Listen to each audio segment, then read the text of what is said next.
क्योंकि तो बड़े तवील प्लान लगते हैं। कोई इलेक्शन के हवाले से बात हुई कि इलेक्शन मुल्क में कब होंगे? बिल्कुल क्लियरली उन्होंने बताया कि हम इलेक्शन के खिलाफ नहीं है। इलेक्शन जब भी होंगे हम उसको मुनक्किद करेंगे।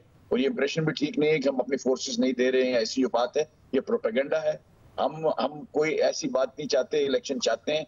ये काम तो वैसे भी देखिए ना, एक बात और भी देखिए, आप खुद सोचें उधर बात हुई या नहीं हुई, मैं अपनी अकल से बात करता हूँ कि ये अगर जीएचयू में इसका हेडक्वार्टर है, कॉन्स्टिट्यूशनल इसको कवर दे दिया है, तो ये जो अपार्ट फ्रॉम ये जो $100 बिलियन या $75 बिलियन की जो बात कर रहे हैं, इसको तो एक अलग सी स्ट्रीम लाइन है ना, उसी लाइन के साथ ये जो है ना वहां मूव करेगा। और उसकी इलेक्शन से या पॉलिटिकल पार्टी के इंटरजेंस से मेरा ख्याल है कि कोई फर्क नहीं पड़ेगा। इसलिए हम इसको अलग करके देखना चाहिए। लेकिन इसका जरूर बहुत बड़ा पॉजिटिव इम्पैक्ट आएगा पाकिस्तान की मईशत के ऊपर। इतने सारे जो रिजर्व के अंदर जब डॉलर्स आएंगे, मुस्तहकम स्टेट बैंक होगा, मुस्तहकम हमारा फॉरेन एक्सचेंज रेट होगा, उसके रेट के अंदर कमी होगी, रियल रेट ऊपर आएगा। इससे बहुत सारे फवायद हैं, लेकिन उसको देखते हैं।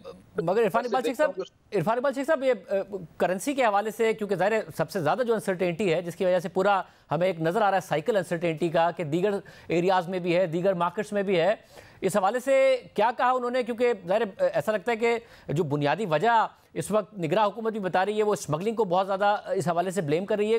क्या कहा उन्होंने? देखिए, उसमें उन्होंने इसके ऊपर लोगों ने जब सवाल किए कि जी आपकी डिवैल्यूएशन रुक नहीं रही, चीजें बेहतर कैसे होंगी, तो उसमें उन्होंने ये जवाब दिया कि हम समझते हैं कि ये स्मगलिंग हो रही है और अफगानिस्तान की तरफ ये जा रहा है, और इस तरह से इन्होंने कहा कि हम इसके लिए भी टास्क फोर्स बना रहे हैं, जो आपके करेंसी वाले हैं, करेंसी जो एक्सचेंज है उसके लिए भी हम बना रहे हैं।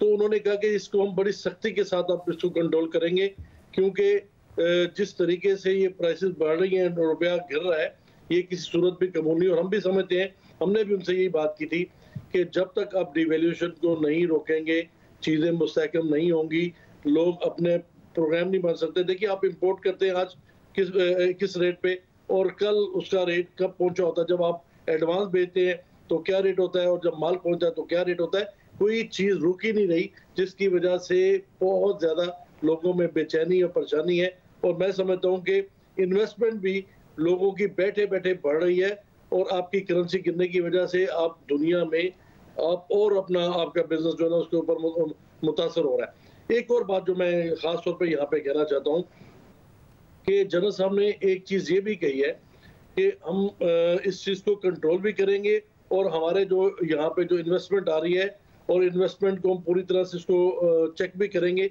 तो मुझे उम्मीद है कि ये जो आपका डॉलर है ये नीचे आएगा, और इंशाल्लाह 10 बिलियन की जो बात उन्होंने की कि हमने उनसे कहा है मोहम्मद बिन सलमान से, MBS से, कि $10 बिलियन मैं अपने उसमें बैंक में रखूंगा, स्टेट बैंक में, और आपको इसके बदले में पाकिस्तानी रुपीज में वापसी करूंगा, या मैं कुछ सामान में आपको वापसी करूंगा, ताकि मेरे रिजर्व बेहतर हो सके। तो ये बहुत अच्छी बात है, मुझे उम्मीद है। तो जुबैर मोदी वाला साहब, ये ज़ाहिर एक बड़ी कमिटमेंट है 10 अरब डॉलर की, ये कब तक आ जाएंगे? क्योंकि ज़ाहिर मार्केट की अनसर्टेनिटी तो अपनी जगह पर कायम है कि पाकिस्तान के रिजर्व में 10 अरब डॉलर का इजाफा हो।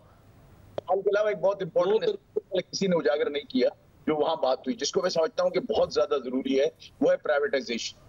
उन्होंने बिल्कुल दो टोक की बात कही। हमने उनसे कहा कि आप 1300 बिलियन रुपए की ब्लीडिंग हो रही है आपके ये स्टेट ओन एंटरप्राइजेस को सिर्फ अपकीप रखने के लिए, उनको चलाने के लिए। तो उन्होंने कहा बिल्कुल we will go out for it. हमने कहा कि पिछले 3 सालों में नहीं हो सकी, पिछले 12 साल में नहीं हो सकती, पॉलिटिकल गवर्नमेंट्स इस प्राइवेटाइजेशन को कर नहीं सकती। उन्होंने कहा मुझे इसका इदराक है, और हम प्राइवेटाइजेशन के लिए फुल फ्लेज जाएंगे। हम प्राइवेटाइजेशन एसओईस को हम निकालेंगे, चाहे कुछ हो जाए, हम ये बोझ को अपने ऊपर से अलग करेंगे। ये इलेक्शन से पहले का कहा है उन्होंने, कि जो इलेक्शन आ रहे हैं उससे पहले ये सब हो जाएगा, अगली हुकूमत आने से पहले। ये आप अखज़ करेंगे किससे, इलेक्शन से पहले है या बाद में है, लेकिन ये उन्होंने कहा है कि हम प्राइवेटाइजेशन हम शुरू कर देंगे अभी, और इसको हम प्राइवेटाइजेशन जो एसओईज हैं जो कि हमको पेन दे रहे हैं, जिनसे बहुत बड़ा नुकसान है, उनको हम ऑफलोड करेंगे ताकि ब्लीडिंग रुके। ये बिल्कुल जो है, इसमें कोई दूसरी बात बिल्कुल नहीं।